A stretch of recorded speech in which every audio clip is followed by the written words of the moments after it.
ये वीडियो एक प्राचीन शिक्षा के बारे में है। एक ऐसी शिक्षा जो हर व्यक्ति के जीवन को न सिर्फ शारीरिक, भौतिक बल्कि आध्यात्मिक स्तर पर भी निखार सकती है और इसे जीवन में उतारने से हम इस पृथ्वी पर एक खूबसूरत जीवन व्यवस्था की शुरुआत कर सकते हैं।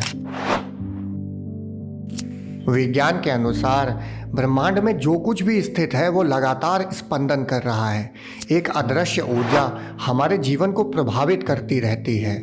हमारे विचार, कामनाएं और इच्छाएं भी न सिर्फ इसी अदृश्य ऊर्जा से जुड़े हुए हैं बल्कि इसे उसी तरह प्रभावित करते हैं जिस तरह ये ऊर्जा हमारे जीवन पर असर डालती है। इसे इस तरह से समझें कि अगर हमें एक खरोंच भी लगती है तो पूरे अस्तित्व में एक कंपन होता है। ये उसी तरह काम करता है जैसे बटरफ्लाई इफ़ेक्ट। बटरफ्लाई इफ़ेक्ट के सिद्धांत के अनुसार एक छोटी से छोटी घटना भी बड़े से बड़े प्रभाव का कारण बन सकती है। जैसे अमेजन के जंगलों में किसी तितली के पंख फड़फड़ाने की घटना यूरोप में आए तूफान का कारण बन सकती है। अगर हमें अपने बचपन की बातें याद हैं तो हम समझ सकते हैं कि उस समय हम वस्तुओं और लोगों को वाइब्स के जरिए समझ लेते थे। वाइब्स को पहचानने की ये क्षमता कुछ लोगों में बड़े हो जाने पर भी सक्रिय रहती है। संवेदनशील लोग किसी जगह या व्यक्ति में मौजूद पॉजिटिव या नेगेटिव वाइब्स को लगभग तुरंत ही महसूस कर लेते हैं। अगर इस सेंसिटिविटी को पूरी तरह से जगा लिया जाए तो यह सेंसिटिविटी सिंक्रोनिसिटी में बदल जाती है। फिर यह क्षमता सिर्फ जगह या व्यक्तियों की वाइब्स को महसूस करने तक सीमित नहीं रह जाती है बल्कि सिंक्रोनिसिटी के जरिए हम पूरे अस्तित्व में मौजूद डिवाइन वाइब्स को महसूस कर सकते हैं। ये सिंक्रोनिसिटी और डिवाइन वाइब्स हमें वापस उस केंद्र से जोड़कर एक कर देती है जिस केंद्र से हम धारणा के खेल या कहा जाए कि परमात्मा की लीला के कारण अलग हुए थे। अब सवाल ये है कि इस सेंसिटिविटी को पूरी तरह जगाकर सिंक्रोनिसिटी में कैसे बदला जाए। बस थोड़ा धैर्य रखिएगा। सिंक्रोनिसिटी की इस शिक्षा को हम वीडियो के अंत तक समझ लेंगे। उससे पहले वाइब्स के इस खेल को थोड़ा और करीब से जान लेते हैं जिससे कि ये कोई थ्रिलिंग इमेजिनेशन ना लगे।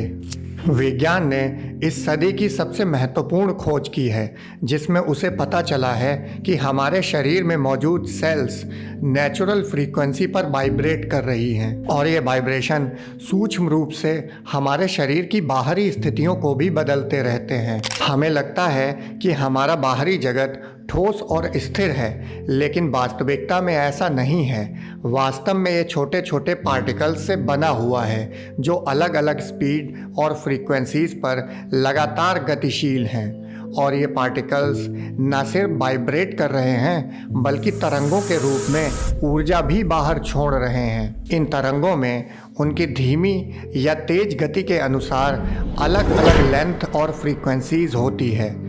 इसे थोड़ा आसान तरीके से समझने के लिए हम तालाब में पत्थर फेंकने से उठने वाली लहरों के आधार पर देख सकते हैं। पत्थर के आकार और उसे फेंकने की गति के अनुसार ही लहरों की तीव्रता और लंबाई पैदा होती है। उसी तरह से ये तरंगे हर जगह मौजूद हैं। इनमें से कुछ हम देख सकते हैं जैसे कि प्रकाश की तरंगें, पर कुछ हम देख नहीं सकते हैं जैसे रेडियो या माइक्रोवेव्स। हमारे अंदर भी अलग तरह की तरंगें हैं और ये सभी तरंगें किसी न किसी रूप में हमारी वास्तविकता को प्रभावित करती रहती हैं। हमारे शरीर के अंदर ये लगातार गतिशील हैं और ये तरंगें हमारे बाहर के जगत को भी प्रभावित करती रहती हैं। यही तरंगें वो वाइब्स हैं जिसकी बात शुरुआत में हमने की थी। ये वाइब्स इस ब्रह्मांड में हर जगह मौजूद हैं। हमारे अंदर भी ये वाइब्स विचारों, भावनाओं और आदतों के अनुसार प्रभावित होती रहती हैं। आपने हमारा हर्मेटिसिज्म विद्या वाला वीडियो देखा होगा।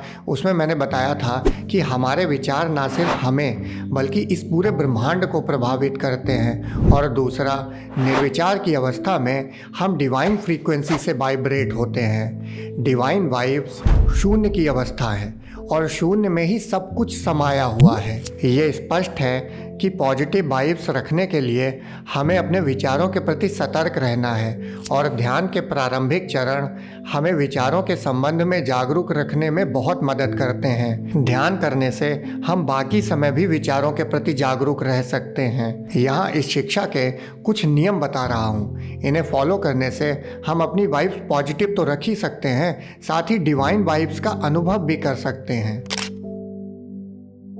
हमारे साथ जो कुछ भी घट रहा है उसका कारण हमारा ही चुनाव और कर्म है, और इसीलिए अपनी समस्याओं के लिए परिस्थितियों या दूसरों पर दोषारोपण करने की बजाय हमें खुद अपने जीवन, विचार, भावना और चुनाव की जिम्मेदारी लेनी चाहिए। पूरे भाव से ये जिम्मेदारी लेने से पैदा हुई सकारात्मकता लगभग तुरंत ही हमारी नेगेटिव वाइब्स को ट्रांसफॉर्म करना शुरू कर देती है। एल्केमी सिर्फ कोई गुप्त संकल्पना नहीं है। एल्केमी स्वयं का रूपांतरण करने की विधि है।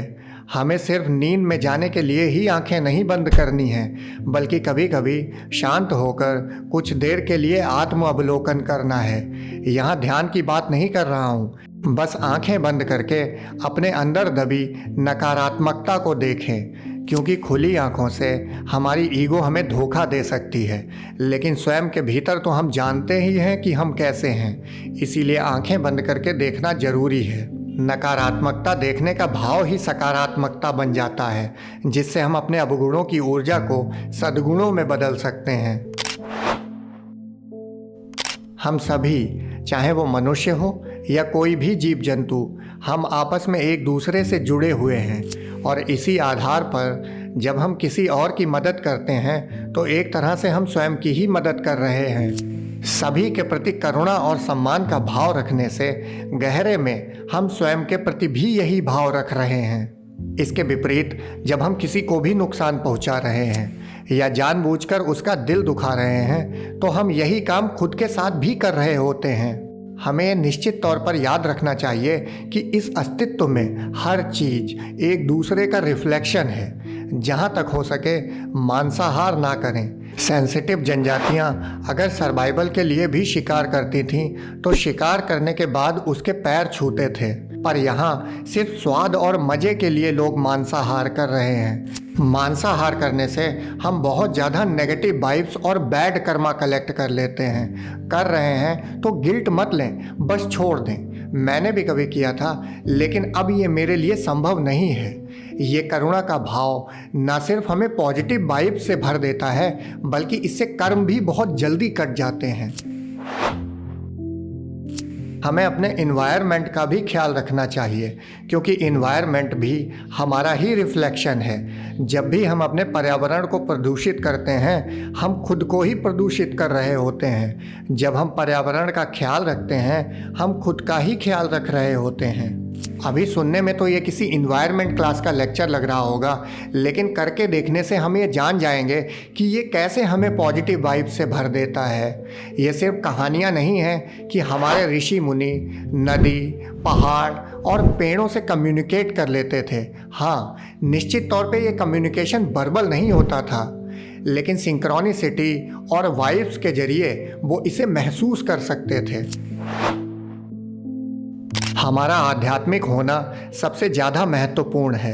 वैसे तो जो बाकी नियम बताए हैं उनके फूल अध्यात्म की शाखाओं पर ही खिलते हैं, लेकिन जैसा जीवन हम आजकल जी रहे हैं उसमें इन नियमों के साथ बढ़ने से हम अध्यात्म के मार्ग पर बड़ी तेज़ी से गति कर सकते हैं। अध्यात्म के जरिए ही हम अपनी सेंसिटिविटी को पूरी तरह से जगाकर सिंक्रोनिसिटी को महसूस कर सकते हैं। अध्यात्म मनुष्यता की सबसे बड़ी खोज है।